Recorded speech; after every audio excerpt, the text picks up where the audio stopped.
Hi, this is BB Bennett, and I'm going to introduce to you an innovative Web 2.0 tool by the name of Storybird. Storybird can be accessed at storybird.com. Now, Storybird is a collaborative website which allows students to select vivid and creative artwork and then write their own story that they can read and share online. Students have the option of printing out their stories or even purchasing a hard or soft copy of their book. And they also can download their stories as a PDF file. Before I show you how to create a storyboard, I'm going to show a storybird that my 9-year-old son created quickly in Storybird. Okay, I'm currently in my own personal account, so I'm going to go up to where it says you and select you, and then I'm going to select your activity. And here, this displays all the books and stories that my son and some of his friends have created thus far. Let's look through the most exciting day. Here you see this is the cover of the book, and if I select the 4 arrows, it will expand the screen. I'll click on the image, and here you'll see it in full screen where my son decided to create a narrative story to go along with his pictures.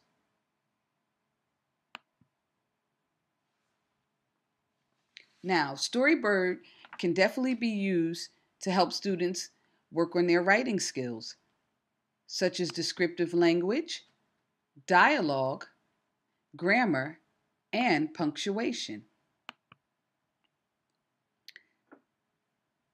Okay, let's minimize the screen. And we're going to come back up to the top so we can now create, or I can actually show you how to create a storybird. I'm going to select create. Okay. And here a whole bunch of artwork images are displayed. You have the option of choosing from the ones they show here. And if you go all the way down, more will pop up. But if you don't see anything that you like, you can come up to the top and over to the left where you see they have some that were recently added artwork, or you can come down to where they have them in categories by tags. So if we wanted to create a book with images of the morning, we could choose that. You have so many you can choose from. So I'm going to choose friends. And as you see, these images pop up. And I think I'm going to go with, let's see. Okay, I'd like to choose this one. Okay, now, along with that artwork, they show you multiple pictures that the artist has also created, artwork that is, and you can also view all of the pictures that can be used in your storyboard. So I'm going to select use this art,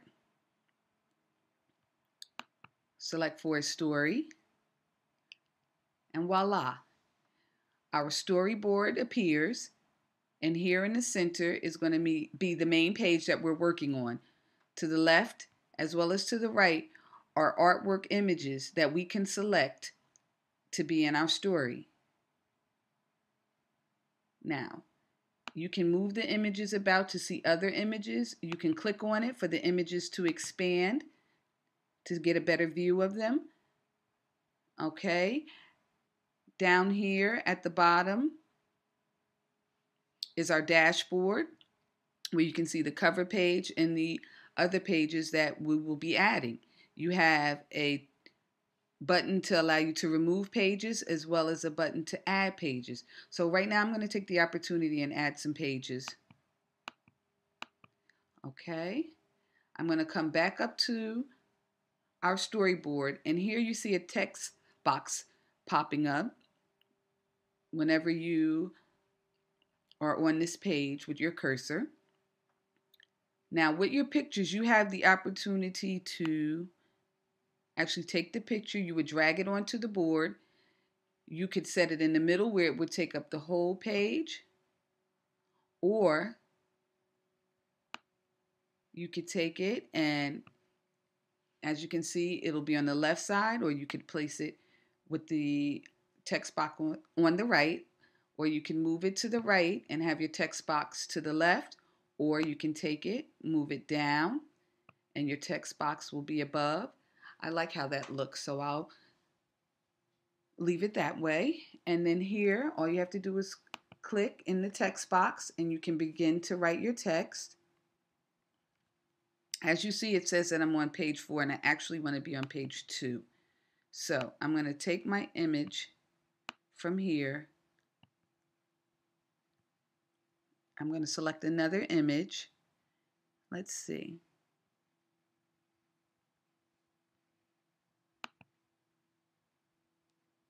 This looks good. I'll bring that in to the left side. And here I will be able to input my text, my story, begin my story.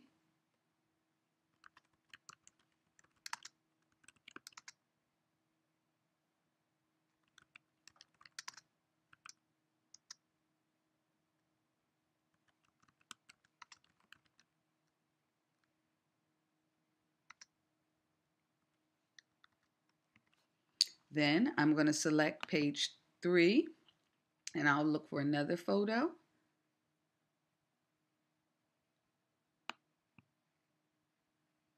Okay, now this photo I will put on the right side and the text will be on the left.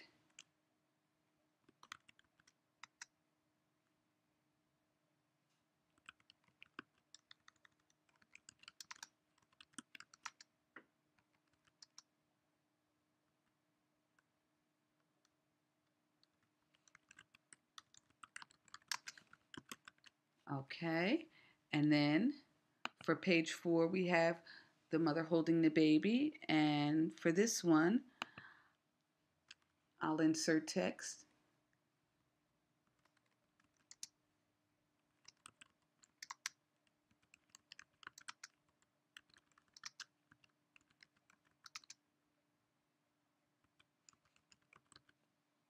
Okay, and then I'll select save, and then I'll come over here to where it says menu, and this gives me the option of inviting someone, a collaborator. Now here, this is where students can collaborate with classmates, or they can collaborate with students from all around the world to publish a story together. So I'm going to select publish right now. Okay. It says my story needs a title. Good. And so I'll go back, and this is the title page. So let's see, I will select a photo.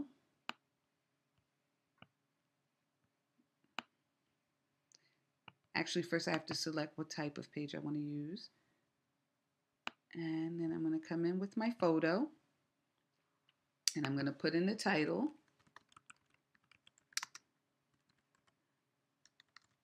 Let's call it Family Fun. And down here, this is where your name will go. As you see, I already have my name in there. I'm going to save it again. And then I'm going to select Menu. Again, I'm going to select Publish. And now it'll bring me to this page. Okay. Now, as you see, it says my cover may not appear immediately. Okay, there's my title. Summary gives me the option to tell a little bit about the story that was written. And then I'll come down and I'll say it's about friends, actually family. Okay. And tags, always remember to use commas to separate your tags. So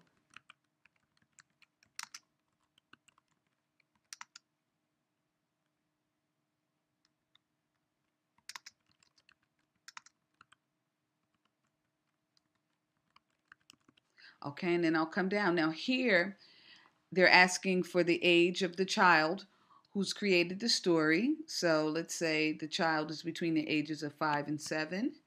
Okay, and then you'll select whether this is for school, or not for school. Okay, and then you decide whether you want it, the ability to show the story public or if you want it to be private. Okay, and then you select publish. Now, students have the option of buying their book. They can actually buy their book, like I said before, a hardcover or soft cover. Okay.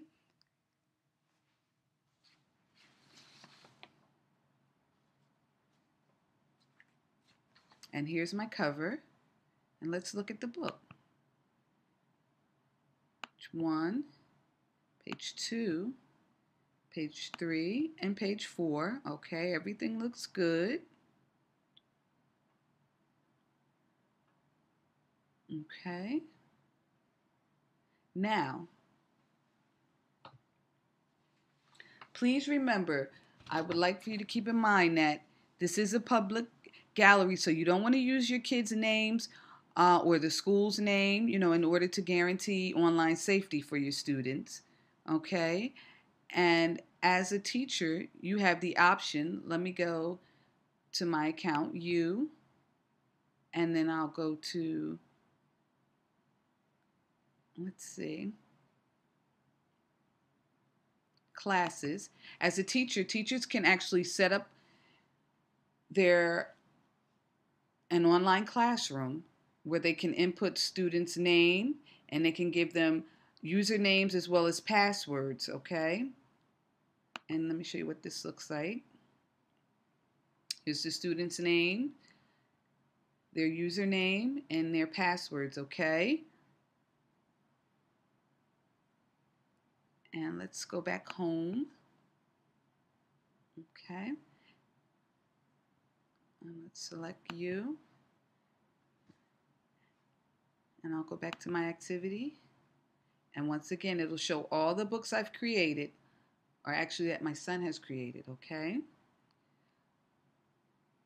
Now, I hope that this tutorial, was helpful. And if you have any questions, I can be reached at bibbennett@gmail.com. That's BIBIBENNETT @gmail.com. Thank you.